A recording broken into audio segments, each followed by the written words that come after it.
l'acte m'ha semblat molt bé perquè al final porteu a dins d'una taula tres exemples de gestió, una gestió relacionada amb la docència molt interessant de la Fundació del Futbol Club Barcelona, l'altra digital de la Federació Catalana del Bàsquet i la tercera relacionada amb l'esport femení i amb la direcció de l'esport femení pel que fa al Cercle Sabadellès. Per tant, molt rodó en tema de gestió, tocarà en diferents àmbits i també molt interessant pel final el fet dels premis que vau donar a la Fundació, portar amb un tema concret de la gestió temàticament aquestes tres experiències.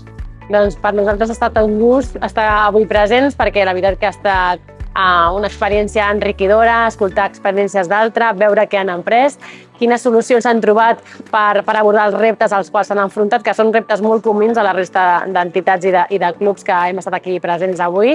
I també per nosaltres, a part diguéssim de compartir la nostra experiència, ha estat un moment d'inflexió perquè ens ha servit també per fer una aturada i veure quin camí hem recorregut, quines properes passes hem d'afrontar i veure quins aprenentatges hem d'aplicar. Llavors, ha estat una oportunitat també d'aprendre. Primer de tot, gràcies per convidar-nos a la federació. Per nosaltres ens agrada moltíssim compartir tota l'experiència que la federació ha desenvolupat durant anys en el tema digital, compartir-lo amb estudiants, compartir-lo amb gent de l'esport, escoltar també el que fan els altres.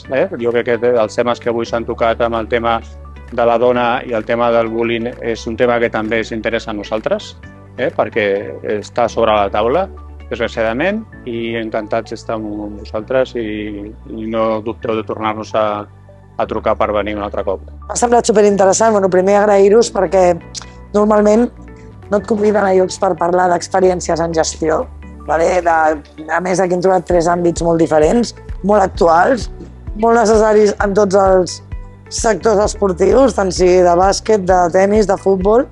I jo crec que temes així hauríem d'intentar implementar més sovint, perquè és una experiència per tots aprenem. Jo he après coses del bàsquet, he après com digitalitzen, no sé què, que segur que alguna puc agafar cap al meu sector. I molt agraïda per haver-me donat l'oportunitat de donar el meu gra de sorra, encara que sigui petit, a la gestió i al món de l'esport. És un luxe tenir gent que vingui a explicar les seves històries d'èxit i segueix la filosofia del projecte que tenim a darrere, del projecte Estio. El que volem és crear comunitat, trobar-nos amb la gent que té inquietud per aprendre i per agafar idees per millorar la seva gestió i gent que tingui ganes de compartir coneixement.